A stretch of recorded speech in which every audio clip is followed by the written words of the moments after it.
Hello students, कैसे हैं आप लोग? सब बढ़िया हैं।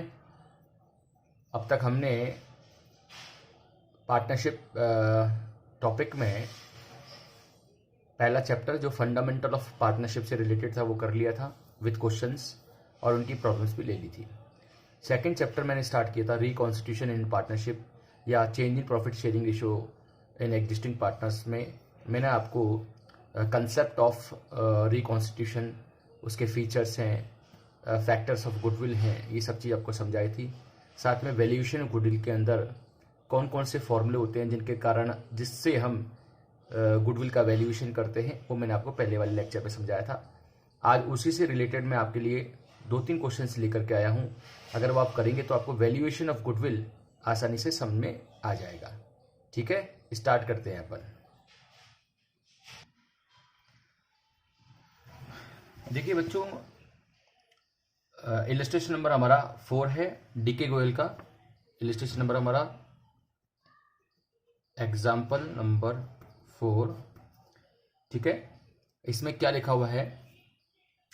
Meena purchase Simi's business from 1 April 2018। The profit disclose by Simi's business for the last 3 years were as follows. Year ending 31 March 2016 में आपको 40,000 का प्रॉफिट दे रखा है, उसमें एबनॉर्मल गेन इंक्लूड है 5,000 का। ईयर 31 मार्च 2017 50,000 का दे रखे हैं प्रॉफिट चार्ज, उस आफ्टर चार्जिंग एबनॉर्मल लॉस 10,000, उसमें एबनॉर्मल लॉस को चार्ज कर रखा हम लोगों ने। ईयर एंडिंग 31 मार्च 2018 45,000 के हैं, उसमें 5,000 rupees as annual insurance premium को उन्होंने नहीं ले रखा है, तो उनको लेना जरूरी है। Calculate the value of firm goodwill on the basis of 2 years purchase of average profit for the last 3 years। इसने क्या कहा? Calculate the value of firms goodwill on the basis of 2 years purchase of the average profit for last 3 years। तो हम कैसे करेंगे जरा देखो। हमारा गुडविल का फॉर्मूला क्या होता है? Goodwill equal to actual average profit into, हमको ईयर्स दे रखे हैं तो एक्चुअल एवरेज प्रॉफिट हमको निकालना है, ईयर्स हमको दे रखे हैं 2। अब एक्चुअल एवरेज प्रॉफिट कैसे निकालना बताएगा? मैंने आपको बताया था, पहले हम एक टेबल बनाएंगे, उसमें हम लिखेंगे ईयर्स, फिर लिखेंगे प्रॉफिट, फिर लिखेंगे एबनॉर्मल गेन्स हमको माइनस करनी है, एबनॉर्मल लॉस हमको प्लस करना है, फिर हम आएगा प्रॉफिट, फिर हम प्रॉफिट को टोटल कर लेंगे। ईयर लिख लेते हैं 31 मार्च 2016, 31 मार्च 2017, 31 मार्च 2018। हमको 3 साल के प्रॉफिट दे रखे हैं। प्रॉफिट दे रखे हमको 40, 50 एंड 45। एबनॉर्मल गेन दे रखा है हमारे को इस साल में 5,000, तो 5,000 यहाँ लिख देंगे अपन। एबनॉर्मल लॉस हमको दे रखा है 10,000, तो एबनॉर्मल लॉस हम यहाँ लिख देंगे। ठीक है, तो हमारा ये तो प्रॉफिट आ गया, इस चीज़ को अपन को ध्यान में रखना है। अब हम क्या करेंगे, जो हमारा एक एडजस्टमेंट है वो सबसे लास्ट में करेंगे। 40 में 5,000 माइनस कर देंगे हम, तो हमारा बचेगा 35,000। 50 में अगर 10,000 प्लस कर देंगे तो हमारा होगा 60,000 एंड 45 में कोई एडजस्टमेंट नहीं है तो ये 45,000 हो गया। इसको अगर हम टोटल कर लेते हैं तो हमारा टोटल आता है 1,40,000। ठीक है, कितना टोटल आता है? 1,40,000। अगर हम एवरेज प्रॉफिट लगाएं, क्या लगाएं? एवरेज प्रॉफिट का हमारा फॉर्मूला क्या था? Total of profit upon number of years, तो क्या आया? 140 अपॉन 3, तो हमारा आया आंसर 46,667। ये हमारा आंसर आया। इसमें से हम लेस कर देंगे जो हमारा एनुअल क्या था? Insurance premium. ये एक रिकरिंग एक्सपेंसिस होता है जो हमेशा बिजनेस से लेस होना चाहिए था, लेकिन उन्होंने लेस नहीं किया। तो मैंने आपको बताया था future profit, future losses, honours remuneration, income from non trade investments, तो तो कुछ ऐसी चीज़ें होती हैं जो एक्चुअल खर्चे होते हैं जो उन्होंने लेस नहीं किए थे, वो लेस करने ज़रूरी होते हैं। तो ये हम 5000 इसमें से लेस कर देते हैं, तो हमारा 41,067 आंसर आया। ये हमारा आया एक्चुअल एवरेज प्रॉफिट। ठीक है, अब इसको क्या करेंगे हम, ऊपर जो मैंने फॉर्मूला किया था 41,667 में मल्टीप्लाई कर देंगे और हमारा जो आंसर आएगा गुडविल का वो कितना आएगा 83,334 हमारा नेट आंसर आ जाएगा। ठीक है, तो ये आपका एक क्वेश्चन था जो मैंने आपको करके दिखाया। सेकंड क्वेश्चन है हमारा, it was agree to calculate the value of goodwill of a firm at 3 years purchase of weighted average profit of the past 4 years। हमको वेट दे रखे पास्ट 4 years के 1, 2, 3 एंड 4। हमको 4 साल के प्रॉफिट्स दे रखे हैं 2012 के, 13 के, 14 के, 15 के, 20,200, 24,800, 20,000, 30,000।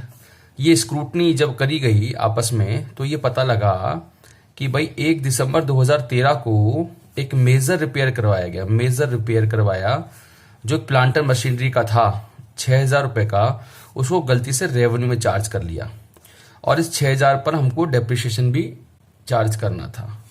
क्लोजिंग स्टॉक 2013 में ओवर वैल्यूड कर दी गई 2400 से, और एक मैनेजमेंट कॉस्ट थी 4800 की जो चार्ज होनी चाहिए थी year two year for the purpose of goodwill valuation. तो हमको ये पूरी गुडविल कैलकुलेट करनी है, और वो भी 3 years परचेज मेथड से, वो भी किसका, वेटेड एवरेज प्रॉफिट का। 3 years purchase of weighted average profit. तो कैसे करते हैं, देखो अपन स्टार्ट करते हैं।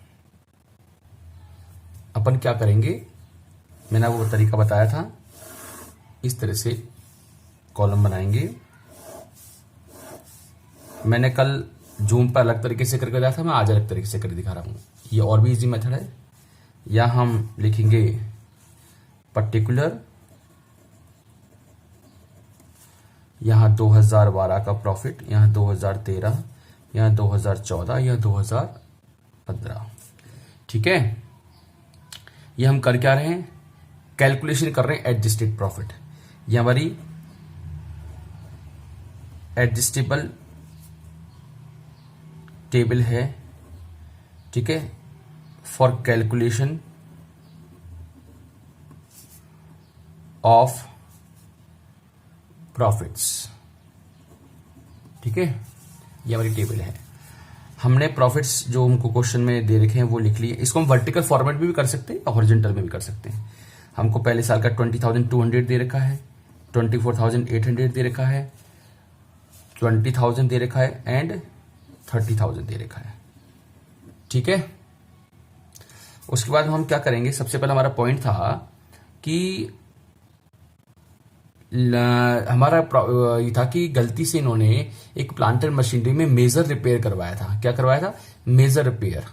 और मेजर रिपेयर करवाया था, उसको गलती से उन्होंने क्या ले लिया, P&L अकाउंट में ले लिया, जबकि वो जाना चाहिए था असेट साइड में।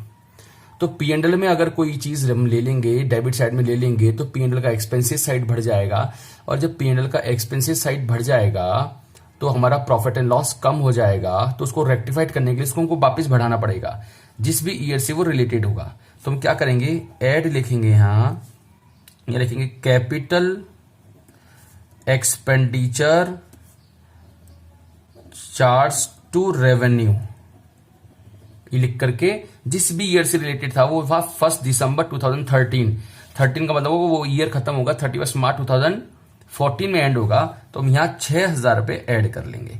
ये मैंने रेक्टिफिकेशन कर लिया है। पर एक चीज का ध्यान रखना, जैसे ही हम 6,000 ऐड करेंगे, इसका मतलब हमने प्रॉफिट एंड लॉस से वो 6,000 हटा लिया है, और उसको जाके प्लांट एंड मशीनरी में जाके बैलेंस शीट में जोड़ना पड़ेगा। जब हम प्लांटर मशीनरी में जोड़ेंगे, प्लांटर मशीनरी को एडिट बैक करेंगे, तो कहीं ना कहीं 6,000 पर डेप्रिसिएशन चार्ज होना चाहिए इन 2 सालों का। तो क्या करेंगे, हम लेस लिखेंगे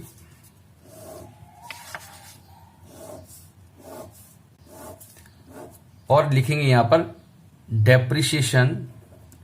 ठीक है, डेप्रिसिएशन जो कि नॉट प्रोवाइडेड था उसको हम प्रोवाइड करेंगे। कौन सी ईयर में, 2 सालों के अंदर। 2 सालों में कैसे प्रोवाइड करेंगे, तो यहां आएगा डेप्रिसिएशन कितना आएगा, यहाँ पहले साल का मैं कैलकुलेट करके बताता हूँ कितना आएगा। यहाँ पर देखो जरा कितना आएगा।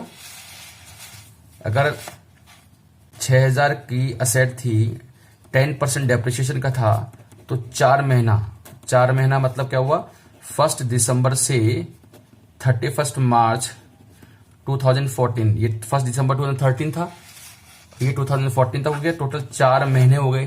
तो 4 महीने का निकाला हमने 200 रुपया पहले साल का। दूसरे साल का 6000 में से 200 माइनस कर देंगे तो आएगा 5800 का 10%, 580 रुपया। कितना आएगा, 580 रुपया। ये सेकेंड ईयर का हो गया। तो फर्स्ट ईयर का ये 200 रुपया, सेकेंड ईयर का ये आपका 580 रुपया। तो हम क्या करेंगे, 200 रुपये हम यहां से माइनस कर देंगे, ठीक है, और 580 रुपये हम यहां से माइनस कर देंगे। तो एक तो हमने प्रॉफिट एंड लॉस क्या कर दिया, प्लस कर दिया, क्योंकि ये गलती से जो असेट थी, कैपिटल एक्सपेंडिचर था, वो प्रॉफिट एंड लॉस में डेबिट हो गया था, वहां से हमने इसको हटा दिया है, तो प्रॉफिट बढ़ गया। और साथ में उस अमाउंट 6000 के अमाउंट पर हमको डेप्रिसिएशन चार्ज जो नहीं किया था वो हम चार्ज कर रहे हैं 2 सालों का, क्योंकि ये 2014 से रिलेटेड है। अगर ये 2013 से रिलेटेड होता तो मैं डेप्रिसिएशन चार्ज 13 में भी करता, 14 में भी करता, 15 में भी करता, लेकिन 2014 का है तो मैं 14 में कर रहा हूं और 2015 में भी कर रहा हूं। लास्ट एडजस्टमेंट है लेस मैनेजमेंट कॉस्ट। ये क्वेश्चन बोलता है कि मैनेजमेंट कॉस्ट का 4800 भी यहां से चार्ज होना चाहिए था, 4800 भी चार्ज होना चाहिए था। तो 4800 हम हर ईयर से माइनस कर लेंगे, 4800 भी माइनस कर लेंगे। चलो ठीक है, ये भी हमने माइनस कर लिया। उसके बाद में एक और था आपका क्लोजिंग स्टॉक। ये कहता है कि क्लोजिंग स्टॉक को ओवर वैल्यूड किया गया। क्या किया गया, ओवर वैल्यूएशन। तो हम यहां लिखेंगे less closing stock over valuation. ये क्लोजिंग स्टॉक ओवर वैल्यूएशन का क्या मतलब है, आप ये देखो, मैं आपको बताता हूं। देखो क्लोजिंग स्टॉक कहां आता है, अगर मैं इसको यहां बताऊं, क्लोजिंग स्टॉक हमारे ट्रेडिंग साइड के क्रेडिट साइड में आता है। तो अगर क्रेडिट साइड के अंदर अगर कोई चीज ओवर वैल्यूड हो जाएगी तो इसका इंपैक्ट जीपी पे पड़ेगा। किस पे पड़ेगा, जीपी। और जीपी बढ़ जाएगी तो कहीं ना कहीं वो एनपी भी बढ़ जाएगा। क्या बढ़ जाएगा, एनपी, नेट प्रॉफिट भी बढ़ जाएगा। इसका मतलब अगर क्लोजिंग स्टॉक ओवर वैल्यूड हुई है तो इसका इफेक्ट जीपी पे पड़ा, जीपी ओवर वैल्यूड हो गया। जीपी अगर ओवर वैल्यूड हो गया है तो कहीं ना कहीं आपका एनपी भी ओवर वैल्यूड हो गया। तो इसको रेक्टिफाइड करने के लिए क्या करेंगे, उस ईयर के प्रॉफिट को हम कम कर देंगे, ठीक है। तो वो क्लोजिंग स्टॉक वाला जो पॉइंट था वो कौन से साल से रिलेटेड था, वो 31 मार्च 2013 से रिलेटेड था। तो हम क्या करेंगे, 13 के अंदर, इस 13 के अंदर यहां 2400 माइनस कर देंगे। क्या कर देंगे, माइनस। आपको माइनस लगा रहा हूं, वैसे तो मैंने यहां एडलेस लिख दिए, लेकिन समझाने के लिए लगा रहा हूं, ठीक है। लेकिन जैसे 2400 मैंने ये यहां पर माइनस किया तो मैं नेक्स्ट ईयर में जाकर वापस क्या करूंगा, नेक्स्ट ईयर में जाकर के मैं ऐड करूंगा ओपनिंग स्टॉक ओवर वैल्यूएशन। अब ये क्यों किया बेटा, क्लोजिंग स्टॉक अगर ओवर वैल्यूड है तो ये क्लोजिंग स्टॉक नेक्स्ट ईयर का ओपनिंग स्टॉक बन जाता है, और जब नेक्स्ट ईयर का ओपनिंग स्टॉक बनता है तो कहीं ना कहीं वो भी ओवर वैल्यू हो गया। ओपनिंग स्टॉक ओवर वैल्यू हो गया तो ट्रेडिंग पीएनएल में डेबिट साइड हुआ, डेबिट साइड हुआ तो वो एक्सपेंसिव साइड बढ़ गई है। एक्सपेंसिव साइड बढ़ने से आपका जीपी कम हो गया, एनपी कम हो गया। तो कहीं ना कहीं इसको रेक्टिफाइड करने के लिए हमको उसको वापस से एडिट बैक करना पड़ेगा। तो क्या होगा, 2400 हम यहां प्लस कर देंगे। ये सब चीजें प्लस होने के बाद में हम इनका नेट इंपैक्ट निकालेंगे कि प्रॉफिट एंड लॉस क्या आया। हम एडलेस शुरू से लेकर एंड तक का पूरा करेंगे। तो हमारा पहले साल का जो प्रॉफिट एंड लॉस आया वो आया हमारा 15,000 आपका आया 400। सेकेंड ईयर में आया 17,600, फिर आया 23,400, फिर आया 24,620। ये हमारा प्रॉफिट आ गया है। क्या आ गया, प्रॉफिट। इससे हमारे को क्या निकालनी है, गुडविल निकालनी है, ठीक है, गुडविल निकालनी है। अब गुडविल निकालने के लिए हम क्या करेंगे, देखो आप क्वेश्चन में बोल रखा है कि गुडविल जो निकालनी है वो वेटेड एवरेज के हिसाब से निकालनी है। किसके हिसाब से निकालनी है, वेटेड एवरेज के हिसाब से निकालनी है। तो मैंने क्या बताया था कि वेटेड एवरेज कैसे लगाते हैं, हमको प्रॉफिट जो ईयर दे रखे हैं वो कौन से दे रखे हैं, ईयर्स 2012, 13, 14, 15। जो हमने एडजस्टेड प्रॉफिट निकाले हैं अभी, वो कितने निकाले हैं, वो कैसे कैसे करके निकाले जरा देखो आप। 2000 का 12 निकाला हमने, 15,400, 17,600, 23,400, 24,620। इसको हमको क्या देने, वेट देने। Weight always starting from 1, 2, 3 and 4। यहां इसके बाद हम क्या करेंगे, इसका प्रोडक्ट करेंगे। प्रोडक्ट का मतलब मल्टीप्लाई करना होता है। 15,400, 15,400, 17,600 को मल्टीप्लाई 2 से करेंगे तो 35,200, तो 23,400 को 3 से मल्टीप्लाई करेंगे तो 70,200, एंड 24,620 को मल्टीप्लाई करेंगे 4 से तो 98,480। इसका टोटल करेंगे, हमारा 2,19,028 रुपीज हमारा आ रहा है टोटल ऑफ प्रोडक्ट। अब हमारा आंसर जो होगा वो क्या है, weighted average profit equal to 21,928 280। 2,19,280 आ रहा था बेटा, तो 2,19,280 में हम वेट का टोटल कितना आ रहा था हमारा, 10, 1, 2, 3 एंड 4 का 10 को टोटल करेंगे तो यहाँ आया हमारा जो आंसर आया वेटेड एवरेज, वो 21,928 निकल करके आया। ये हमारा वेटेड एवरेज प्रॉफिट है। और क्वेश्चन में बोला गया था कि गुडविल कैलकुलेट की जाएगी वेटेड एवरेज प्रॉफिट इंटू 3, तो 21,928 इंटू 3 का मल्टीप्लाई करेंगे तो हमारा आंसर आएगा 65,784। हमारा गुडविल का आंसर निकल करके आएगा। ये हमारा सेकंड क्वेश्चन था, जो मैंने कल आपको जूम पर वर्टिकल फॉर्मेट बताया था, अब मैंने आज आपको हॉरिजॉन्टल फॉर्मेट में भी समझाया है। ठीक है, अब मैं आपको 2-3 छोटे क्वेश्चंस करके दिखाता हूं जो सुपर प्रॉफिट से रिलेटेड हैं और अदर जो फॉर्मूले उनसे रिलेटेड हैं। एक छोटा सा क्वेश्चन है, एक फर्म है डीके गोयल का एग्जाम्पल नंबर 10 है। ठीक है, एक फर्म है जिसका आपको क्वेश्चन में एवरेज प्रॉफिट दे रखा है 70,000।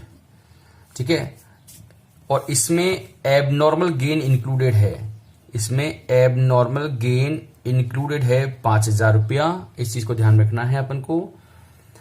कैपिटल एम्प्लॉयड क्वेश्चन में गिवन दी गई है 550 और नॉर्मल रेट ऑफ रिटर्न आपको क्वेश्चन में दिया गया 10%। क्वेश्चन बोला गया कि आपको गुडविल कैलकुलेट करना है सुपर प्रॉफिट के हिसाब से, वो भी कितने साल से, मल्टीप्लाई करके 4 ईयर से। तो इसमें साफ बोला calculate goodwill at 4 times the super profit, at 4 times of super profit. तो अगर हम इस क्वेश्चन को, छोटे से क्वेश्चन को सॉल्व करें तो कैसे सॉल्व करेंगे वो देखो आप। सबसे पहले मैंने आपको फॉर्मूले क्या बताए थे, सुपर प्रॉफिट का फॉर्मूला क्या है। सुपर प्रॉफिट का फॉर्मूला है एक्चुअल एवरेज प्रॉफिट। वैसे बुक्स में इसको एवरेज प्रॉफिट ही लिखा जाता है, पर इसको मैंने एक्चुअल इसलिए कहा कि एवरेज प्रॉफिट में से कुछ आइटम्स हम माइनस करते हैं, इसके लिए एक्चुअल एवरेज प्रॉफिट बोलते हैं।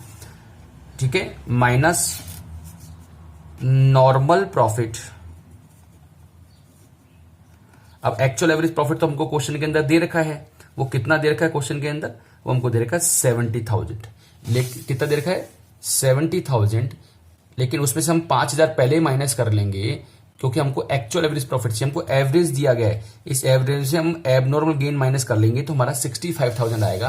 तो हम यहां यूज कर रहे हैं 65,000 माइनस नॉर्मल प्रॉफिट। कैसे निकालेंगे, नॉर्मल प्रॉफिट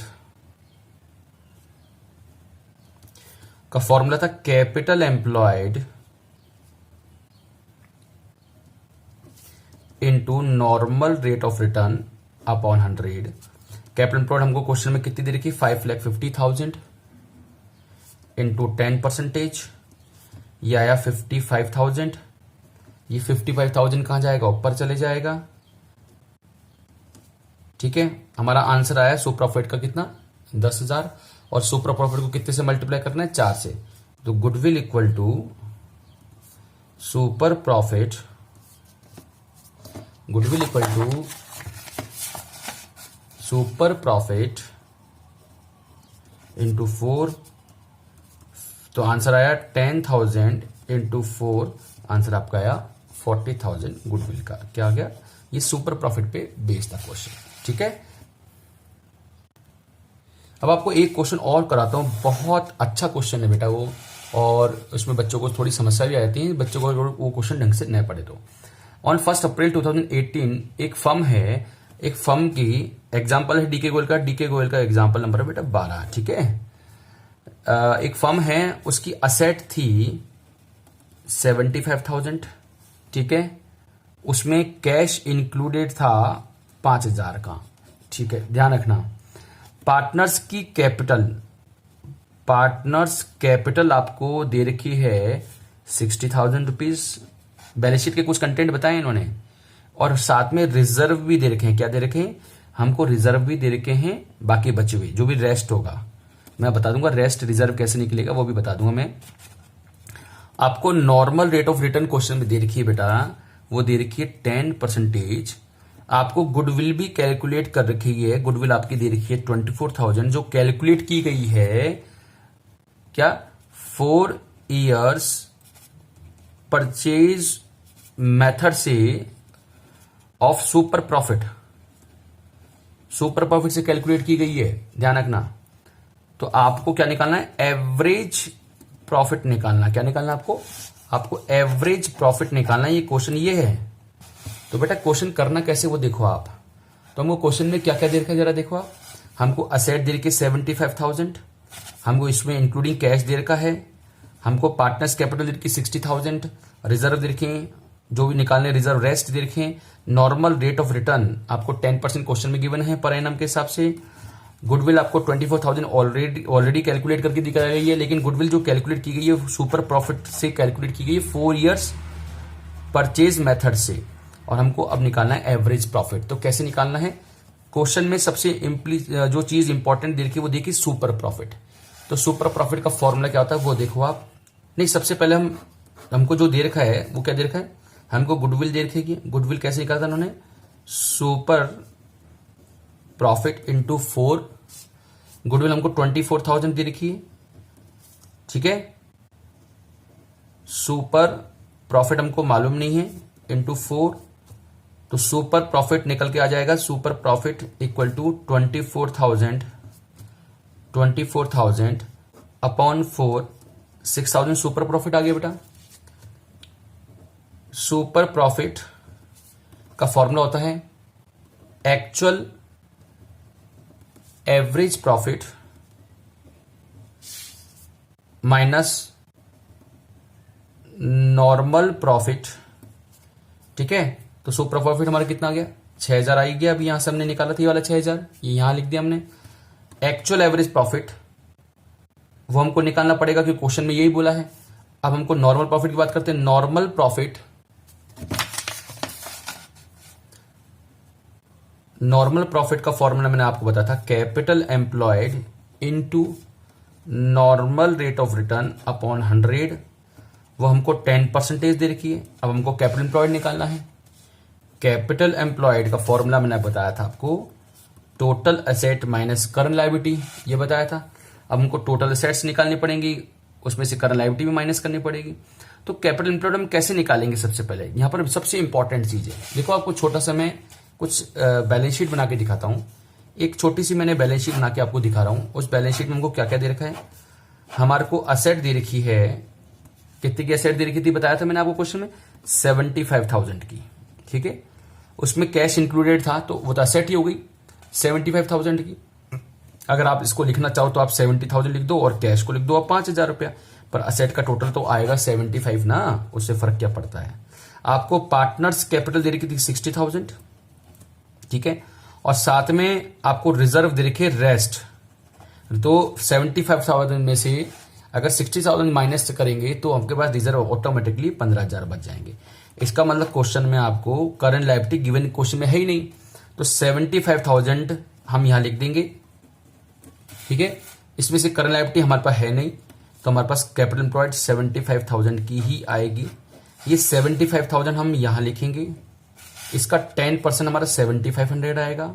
इस 7,500 को हम नॉर्मल प्रॉफिट में लिखेंगे और इससे हमारा एक्चुअल एवरेज प्रॉफिट निकल करके आ जाएगा। हम यूनिटरी मेथड लगा सकते हैं क्योंकि ये जाकर के यहां जाके प्लस हो जाएगा। इसका मतलब 7,500 अगर हम 6,000 में प्लस करेंगे तो हमारा जो आंसर आएगा वो कितना आ जाएगा, वो हमारा आंसर आ जाएगा 13,500। हमारा मेन आंसर क्या हो गया, तो ये हमारा ये आंसर था, एवरेज प्रॉफिट 13,500 हमारा आंसर था। ठीक है, तो इस तरह से ये क्वेश्चन भी होता है।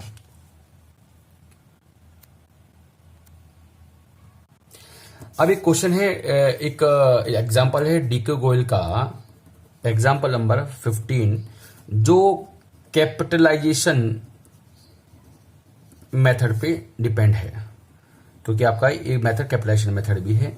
अगर कैपिटलाइजेशन मेथड के आपके फॉर्मूले मैंने आपको बता रखे हैं, नहीं तो आप मेरे रिकॉन्स्टिट्यूशन ऑफ पार्टनरशिप में आप जाकर के देख सकते हैं फॉर्मूले क्या है, और मैंने जो बच्चे जूम से जुड़े हैं मैंने उनको भी बता दिया था। फिर भी मैं आपको एक बार समझाने के लिए यहाँ लिख देता हूँ, कैपिटलाइजेशन मेथड में गुडविल कैसे निकालते हैं। एक फॉर्मूला होता है based on AAP, actual average profit, और एक होता है बेस्ड ऑन सुपर प्रॉफिट। अगर हम बेस्ड ऑन एएपी पे निकालते हैं तो गुडविल का फॉर्मूला होता है value of business minus capital employed, फिर वैल्यू ऑफ बिजनेस हम कैसे निकालते हैं, value of business actual average profit को अपन नॉर्मल रेट ऑफ रिटर्न से हम डिवाइड करवाते हैं इनटू 100। ठीक है, सुपर प्रॉफिट का फॉर्मूला क्या था, अगर हम बात करें तो goodwill equal to super profit upon normal rate of return into 100। ये मैंने आपको फॉर्मूले बताए थे। अब एक 15 नंबर है कि क्वेश्चन है क्या, 15 नंबर का इलस्ट्रेशन क्या बोलता है आपको, जरा देखो आप, कि रंजन एंड रंजनी दो पार्टनर्स हैं, कैपिटल उनकी दे रखी है 3 लाख। ठीक है, जो राजन एंड, तो मैं आपको इलस्ट्रेशन 15 करके बताता हूं। दो पार्टनर्स हैं राजन एंड रजनी, राजन की कैपिटल है 3 लाख और रजनी की कैपिटल है आपकी 2 लाख। ठीक है, साल के अंत तक प्रॉफिट जो अर्न किए गए हैं, जो आपको प्रॉफिट दे रखे हैं वो 1,50,000 दे रखे हैं।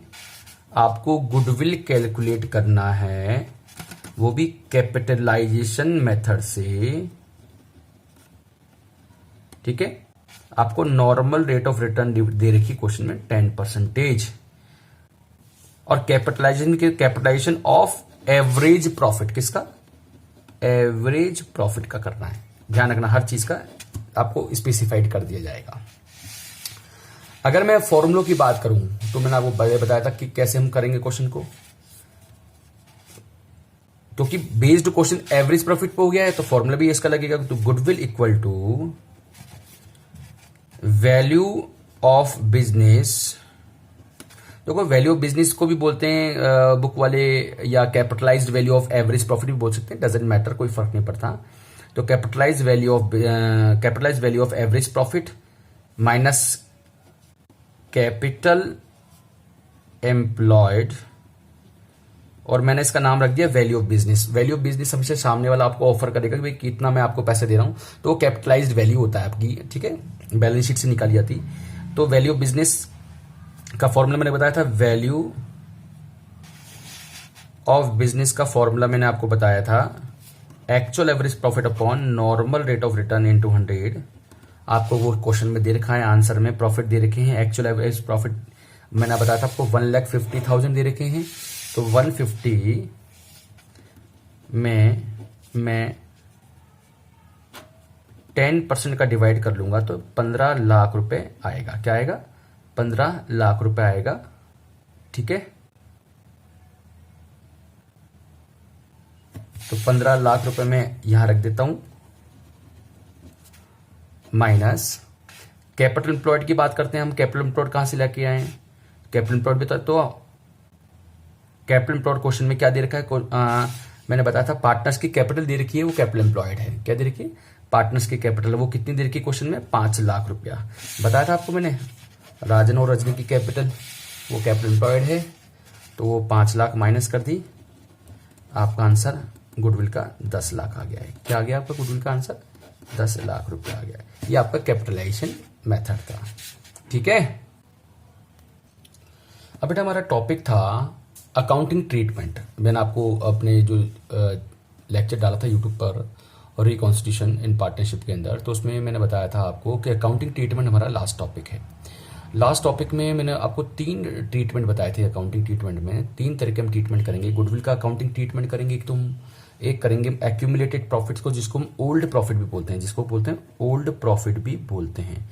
ओल्ड प्रॉफिट का मतलब होता है जो बैलेंस शीट में पड़े होते हैं लाइबिलिटी साइड के अंदर, रिजर्व पड़े होते हैं, कैपिटल रिजर्व्स है, बहुत सारे रिजर्व्स हैं, वर्कमैन कंपनसेशन रिजर्व है, इन्वेस्टमेंट फ्लक्चुएशन रिजर्व है। These all reserves should be divided amongst the partners. एक होता है revaluation of assets and liabilities का भी हम अकाउंटिंग ट्रीटमेंट कैसे करेंगे।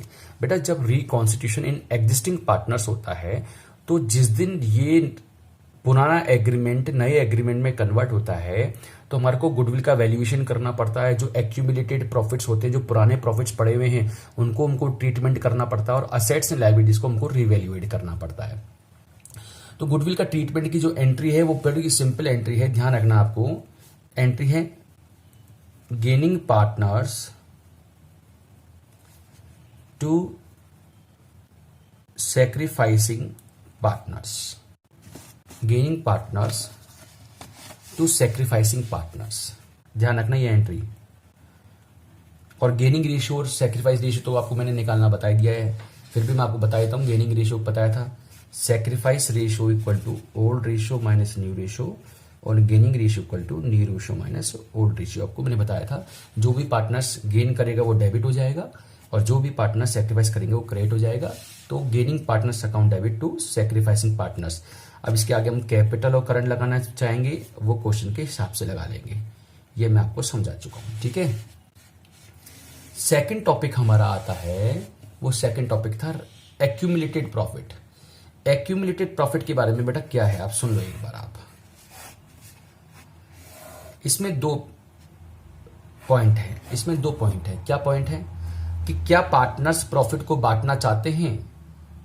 पहला जो टॉपिक है वो टॉपिक क्या है, क्या पार्टनर्स अपने रिजर्व को कैपिटल अकाउंट में ट्रांसफर करना चाहते हैं। Partners want to transfer reserve in capital account.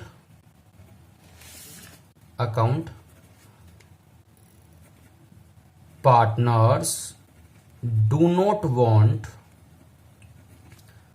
transfer reserves in capital account। 2 बातें होगी, तो मैं इसको हिंदी में समझाता हूं। क्या पार्टनर चाहते हैं कि रिजर्व को पार्टनर्स कैपिटल में डिवाइड करना, या वो नहीं चाहते हैं। अगर वो चाहते हैं तो रिजर्व, जितने भी रिजर्व्स पड़े हुए हैं वो डिस्ट्रीब्यूट कर दिए जाएंगे। क्या कर दिए जाएंगे? डिस्ट्रीब्यूट कर दिए जाएंगे। ठीक है। और अगर वो नहीं चाहते हैं तो वहां एक ही एंट्री होगी, अभी मैंने बताया था, gaining partners capital to sacrificing partners. ठीक है। तो मैंने क्या बताया, अगर हम एक्यूमुलेटेड प्रॉफिट की बात कर रहे हैं तो उसमें 2 बातें आएंगी। क्या पार्टनर्स उस एक्यूमुलेट प्रॉफिट को डिवाइड करना चाहते हैं, क्या उस रिजर्व को, प्रॉफिट एंड लॉस के बैलेंस को अपने पार्टनर्स कैपिटल अकाउंट में ट्रांसफर करना चाहते हैं। जब तो उनको डिस्ट्रीब्यूट कर दिया जाएगा, वो एंट्री कैसे होगी बात की बात बता रहा हूं मैं अभी। लेकिन अगर वो नहीं चाहते हैं कि they do not want to distribute these accumulated profits amongst the partner, तो एक सिंगल एंट्री आपको की जाएगी जिसे हम एडजस्टमेंट एंट्री बोलते हैं, gaining partners to sacrificing partner. Distribute की क्या एंट्री होती है वो देखिए आप।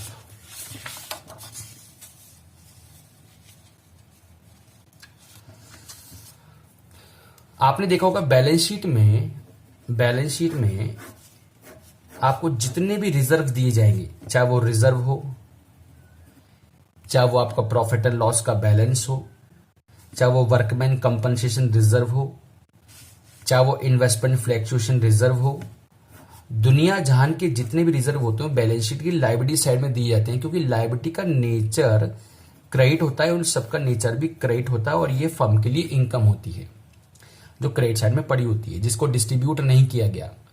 तो मैंने आपको अभी एक्यूमुलेटेड प्रॉफिट में डिस्ट्रीब्यूट करने की जो एंट्री बताई, वो क्या एंट्री बताई, मैं क्या एंट्री करूंगा जरा देखना। ये सब क्रेडिट नेचर के थे, अब मैं इनको डेबिट कर रहा हूं। क्या?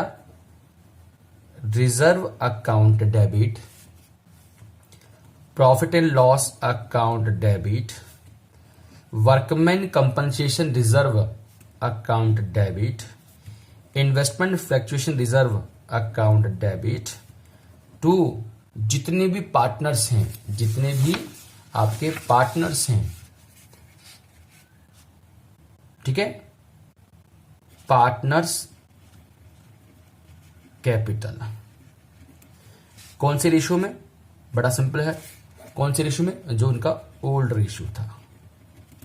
कौन से रेशियो में? ना सैक्रिफाइसिंग ना गेनिंग, ओनली ओल्ड रेशियो, क्योंकि ओल्ड रेशियो में डिस्ट्रीब्यूट करेंगे, क्योंकि जो भी प्रॉफिट्स होते हैं वो पुराने पार्टनर्स जो एबीसी थे, जो अब नया रेशियो चेंज करना चाहते, तो नया रेशियो तो नए रिजर्व के लिए मान्य होगा, तो पुराने रेशियो में ही आपका ओल्ड प्रॉफिट डिस्ट्रीब्यूट किया जाएगा। ये आपकी डिस्ट्रीब्यूट की एंट्री थी, ठीक है। रीवैल्यूएशन ऑफ असेट एंड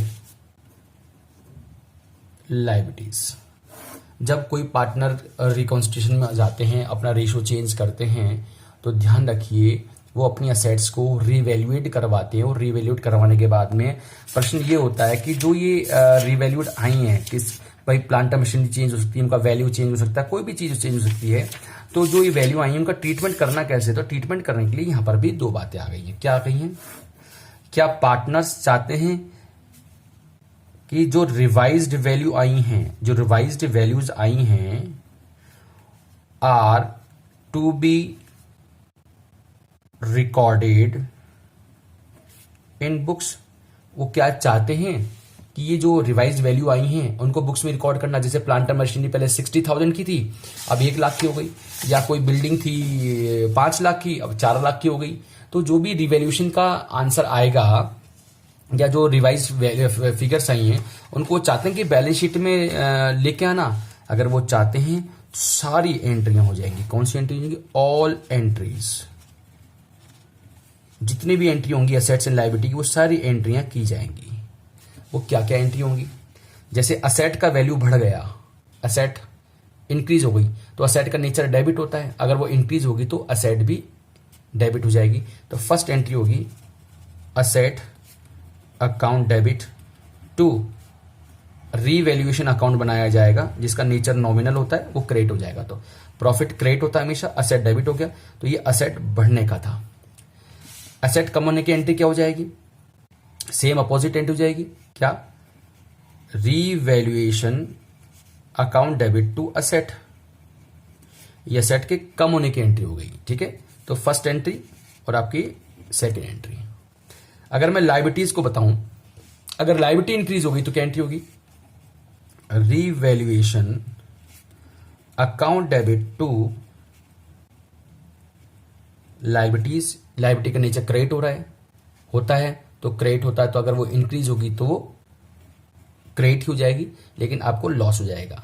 तो लॉस डेबिट होता है, लायबिलिटीज को क्रेडिट कर दिया है। इसका जस्ट अपोजिट क्या हो जाएगा? लायबिलिटी अगर कम होंगी तो liabilities account debit to revaluation account. Liabilities अगर डिक्रीज होंगी तो वो डेबिट हो जाएंगे, क्योंकि उनका नेचर क्रेडिट होता है, और रिवैल्यूएशन क्रेडिट हो जाएगा क्योंकि इनकम जनरेट हो गई है, ठीक है। ये सारी चीज एंट्रियां करने के बाद में हमारा कोई ना कोई आंसर तो निकल करके आएगा ना, या तो प्रॉफिट निकल करके आएगा या लॉस निकल के आएगा। अगर प्रॉफिट निकल करके आया, अगर प्रॉफिट निकल करके आया तो प्रॉफिट को डिस्ट्रीब्यूट कर लिया जाएगा पार्टनर्स। प्रॉफिट कैसे डिस्ट्रीब्यूट करते हैं जरा देखो। Revaluation account debit to partners capital. कौन से रेशियो में? ओल्ड रेशियो में।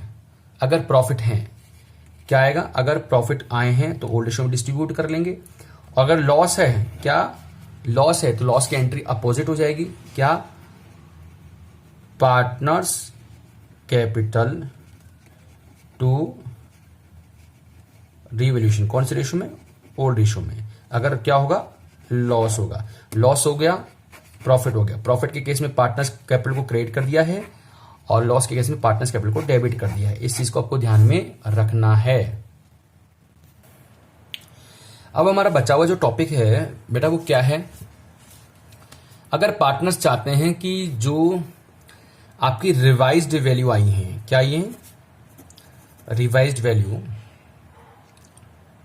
वो हमारे बुक्स में रिकॉर्ड नहीं हो, बुक्स में रिकॉर्ड नहीं हो, नॉट एप्लीकेबल नहीं हो। अब यार आप सोचो कि असेट की वैल्यू पहले 1 लाख थी, अब 1,20,000 हो गई, या 5 लाख थी 4 लाख हो गई, तो ये जो चेंज आया कम या ज्यादा का, ज्यादा या कम का चेंज आया, उस चेंज को हम किस तरह से लिखते हैं? लिख ही नहीं सकते, क्योंकि सब पार्टनर्स चाहते हैं कि हम ओल्ड फिगर, हमारा हिस्टोरिकल कॉस्ट कॉन्सेप्ट को रखना चाहते हैं। हम नहीं चाहते किसी प्रकार का वैल्यूएशन को, कि रीवैल्यूएशन को अपने बुक्स में लाना। तो क्या करेंगे उस केस में? वो एक छोटा सा वर्किंग नोट बनाएंगे, जो असेट एंड लायबिलिटीज कम या ज्यादा हो रही हैं, प्लस अब कोई बढ़ रही है कोई कम हो रही है, उनका एक एडजस्टमेंट, एक टेबल बनाएंगे कि नेट प्रॉफिट एंड लॉस क्या आ रहा है, बढ़ना या घटने का, क्योंकि कुछ ना कुछ चीज बढ़ेंगी भी और कुछ ना कुछ चीजें डिक्रीज भी होंगी। तो ऑल डिक्रीज एंड इंक्रीज का स्टेटमेंट बना करके नेट प्रॉफिट निकाल करके उससे नेट प्रॉफिट या लॉस जो आएगा उसके लिए एक एंट्री कर देंगे। ये क्या कर देंगे? वो कर देंगे gaining partners capital to sacrificing partners capital. ठीक है, जो भी इनका रेशियो आएगा उस रेशियो में ये एंट्री कर देंगे। जो भी नेट प्रॉफिट एंड लॉस, जो मैं कोशिश करवाऊंगा, जो आपको सब कुछ समझाऊंगा, कौन सा नेट प्रॉफिट आता है, कौन सा लॉस आता है, ये सारी चीज मैं समझाने वाला हूं। आशा है आपको समझ में आया होगा। और कोई भी आपको अगर दिक्कत होती है तो कमेंट में आप लिख सकते हैं, कोई प्रॉब्लम, मैं अपना फ़ोन नंबर भी डाल दूंगा। कोई भी क्वेरी होती है आप डाल सकते हैं, मैं इसको सॉल्व करने की कोशिश करूंगा। आशा है आपको ये लेक्चर समझ में आया होगा। ठीक है, तो मेरे इस चैनल को लाइक, सब्सक्राइब एंड शेयर जरूर कीजिए। Okay, bye.